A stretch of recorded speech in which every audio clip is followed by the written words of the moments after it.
हाय, hello, नमस्कार. कसे आहात सर्वजण? मजेत आहेत ना? मजेतच राहा. मी अनिता हाटोटे माझ्या न्यू ब्लॉगमध्ये तुमचं सर्वांचं स्वागत करते. आजचा दिवस तुम्हाला आनंदी, आरोग्याचा जावो ही स्वामीचरणी प्रार्थना करते. आजचा ब्लॉग सुरू होत आहे या सुंदर खिडकीतून निसर्गाच्या सानिध्यात रेल्वेच्या आणि मनात शांत करणारा प्रवास. चला तर मग खिडकीतून दिसणारा निसर्ग आणि मनातली शांतता, रेल्वेच्या धडधड आवाज, मन कुठं हरवून जातं. रेल्वेच्या पटऱ्यावरती सफर, स्वप्नांना नवा मार्ग, थोडं लोकल, थोडं रेल्वे आणि भरपूर आठवणी.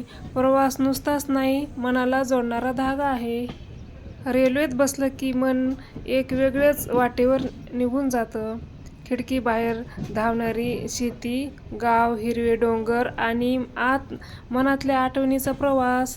रेल्वे म्हणजे केवळ वाहतूक नाही, तर ती आयुष्याची एक शाळा आहे.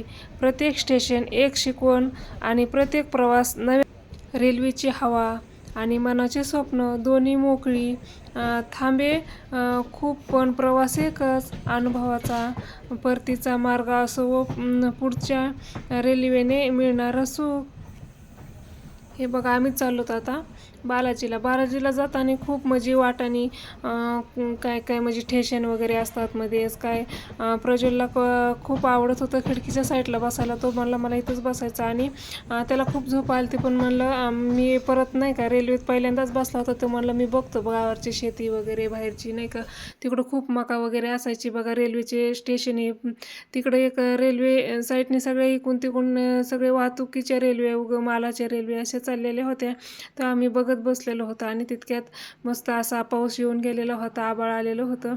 सकाळ सकाळचा हे सूर्य पण उगत होई बघा. सकाळचंच हे शूट करून घेतलेलं आहे. किती छान वातावरण झालेलं आहे. बसमध्ये बसून असं मस्त छानपैकी चहा वगैरे गरम वगैरे चहा यायचा, नाश्त्याला यायचं, असं बोर होतच नाही. रेल्वेमध्ये ट्रॅव्हल्समध्ये बसमध्ये खूप बोर होते आणि रेल्वेमध्ये असं बोर होण्यासारखं काहीच नाही. 10-10 मिनटाला आपल्याला जे वाटेल ते खायला येते. कणसं वगैरे येतात. तिकडं मका जास्त आहे ना, तिथं मकाची शेती जास्त दिसत होती आम्हाला.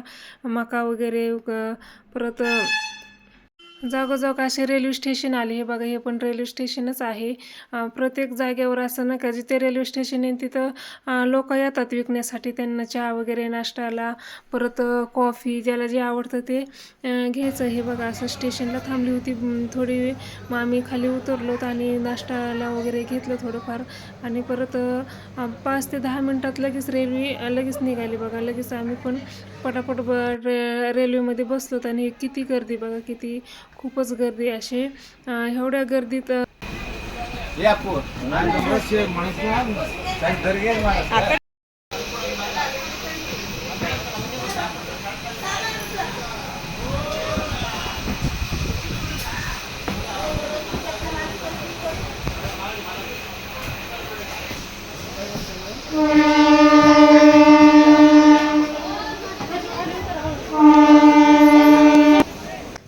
बालाजीला जाताना रेल्वेचा प्रवास संपला आमचा. आता उतरलो बालाजी तिथं स्टेशनमध्ये, ते साईडला उतरलो आणि निघालो. तिथं गेल्याच्या नंतर तिथं आपल्याला एक गाडी करायला लागते. जीप वगैरे त्यांचे असतात, 6 सीटर असतात ना, ते करूच्या नंतर आपण जायचं असतं रूमच्या बुकिंग वगैरे झालेल्या होत्या.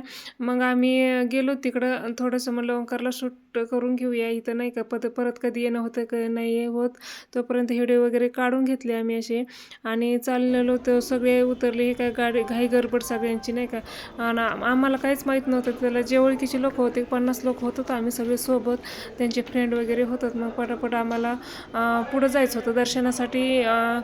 तिकीट वगैरे काढायचं होतं. तिथंच आपलं ना आधार कार्ड वगैरे द्यावं लागतं आणि त्याच्यानंतर ते तिथं तिकीट देतात आणि पास पण निघतो. त्याच्यावरच आम्ही आधार कार्ड वगैरे सगळे घेऊन गेलतो.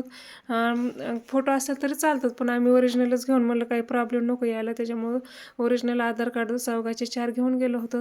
अशी घाई गडबड चालली. आलोत खाली उतरलोत आणि नंतर बघा झेंडा, आपल्या भारताचा झेंडा, जिथं जिथं गेलं तिथं ना हा झेंडा उंच असा फडकत असतो. हे बघा, आलोत आम्ही इथं. आता हे बघा, अशा गाड्या तिकडं सगळ्या जीप, आपल्याकडे जीप म्हणतात गावाकडे, तशा जीपीसारख्याच येतं.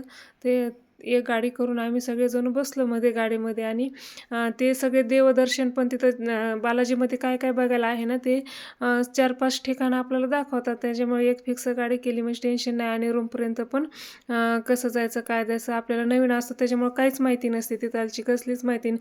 आणि तिथं लोकांना मराठी समजत नाही, त्यांना कन्नड वगैरे हिंदी इंग्लिश बोलावं लागतं आहे. जे इंग्लिश बोलणारे आहे ते सोबत पाहिजेत, तर त्यांना इंग्लिशच जास्त म्हणजे मराठी तर नाहीच कळत त्याला, हिंदी तर काहीतरी थोड्याशा लोकांनाच समजते. ज्याला माहिती नाही ना तिथले खूपच म्हणजे अडचणी येऊ शकतात, कारण की तिथं मराठी नाही ना समजत, हिंदी पण एवढी जमत नाही, त्याच्यामुळे आपल्याला कुणी काहीच सांगू शकत नाही. आणि ते लोक मराठी हे लोक दिसलं की त्यांना नाही असं म्हणजे व्यवस्थित पत्ता वगैरे पण नाही सांगत. आणि त्याच्यामुळे माहितीवाली लोकांसोबतच गेलं पाहिजे असं बालाजीला मला असं वाटतंय. कारण की आम्हाला काहीच माहीत नव्हतं, आम्ही जसं ते म्हणतील तसं ते पहिले लोक जाऊन आलेले होते 2-3 वेळेस, त्याच्यामुळे त्यांना सगळी माहिती होती. मग आम्हाला काहीच प्रॉब्लेम नाही आला. बस नंतर रूम वगैरे बुकिंग केलेल्या होत्या. एक दिवस राहावं लागतं तिथं. आणि दुसऱ्या दिवशी छानपैकी मग तिकडं फिरायला वगैरे खूप छान आहे, दाखवते तुम्हाला नंतर. हा बघा हे आधार कार्ड, असे आमचे चौघांचे 4 आधार कार्ड. आम्ही ओरिजिनलच नेते, नको मला प्रॉब्लेम यायला नाही का, फोटो वगैरे जेरॉक्स पण होत्या सोबत. हे असं आम्ही गेलो पास काढायला. दर्शनासाठी पास इथं काढायचा असतो, म्हणजे आम्ही सगळ्यांचे स्कॅन पण घेतात ते चेहऱ्याचे वगैरे. घेतल्याच्या नंतर मग आम्ही हे गेलो नाही का, स्कॅन डोळे व्यवस्थित म्हणजे एवढं छान आहे ना तिथं, अजिबात असा चोरी वगैरे व्हायचे तर प्रकारच नाही. बॅगी वगैरे आम्ही सोबतच होत्या. नंतर बॅगी पण खाली ठेवायची असतं दर्शनात जात. दाखवते तुम्हाला पुढच्या ब्लॉगमध्ये दाखवते काय नाही का, पुढं कसा प्रवास आहे. बालाजीला गेल्याच्या नंतर काय काय घडतं ते तुम्हाला दाखवते. कंटिन्यू ब्लॉग बघत राहा शेवटपर्यंत. हे आम्ही असं चाललो. आम्हाला जायचं होतं चालत आणि डायरेक्ट पण जाऊ शकतो आम्ही पास घेऊन नाही का, पण आम्हाला खूप दिवसातून इच्छा होती ना, त्याच्यामुळे आम्ही गेलो चालत. भेटूया पुढच्या ब्लॉगमध्ये, तोपर्यंत बाय बाय.